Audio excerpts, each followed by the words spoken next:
Hi, I'm Molly Ann Fairley and this is Anne. And Anne came along this morning to the psychic healing course. And Anne, what did you want to have happen to you today? Well, Molly, I'm an animal communicator, and I'm finding that although I get some of information through, I would like to have got a lot more through. I'm also struggling with getting clients and getting my business off the ground. Okay. So by telling me you're an animal communicator, what are you talking? What does that mean? That means that I am talking to the animals, and I do it psychically. So I ask Spirit to come in and tell me if they're well and if they need any help or how I can help them with their behavioural problems. So you were feeling that you weren't getting enough information through? I was, yes. Yeah.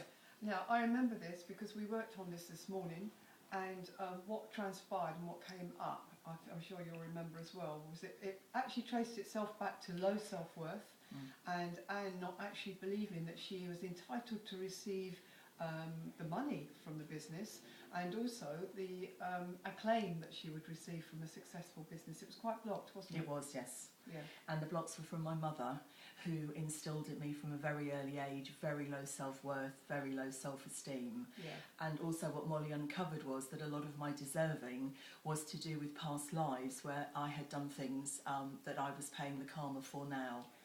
Also this afternoon, that sort of jogged my memory. This afternoon we also did something else because I saw you, somebody asked you a question and you completely blanked. Froze. What happened? I absolutely froze. It was about your business. It was. Somebody asked me a question about an animal, put me on the spot, and I absolutely panicked and froze. Yeah.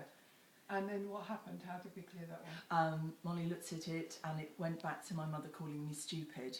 So I was so frightened of making a fool of myself that my whole system just shuts down in a blind panic. Yeah. So this is interesting because I said to Anne this afternoon, why don't you just tell everybody you don't know? But of course you couldn't. No, I that would couldn't. be too scary. It would be, yes. So what we're showing you here is another example of how powerful this psychic healing is, and it doesn't always go back to past lives. Often it goes back to something quite simple. It could be something much more recent, but there will always be a cause. If you have an issue or problem in your life and you're not at your full potential, you're not working, not receiving enough money, you haven't got the right boyfriend, I don't care what we're talking about here, it will always have a cause, and that cause can be healed. Okay, thank you. Thanks, Anne. Thanks, for Molly. coming. Thank you. Thank you.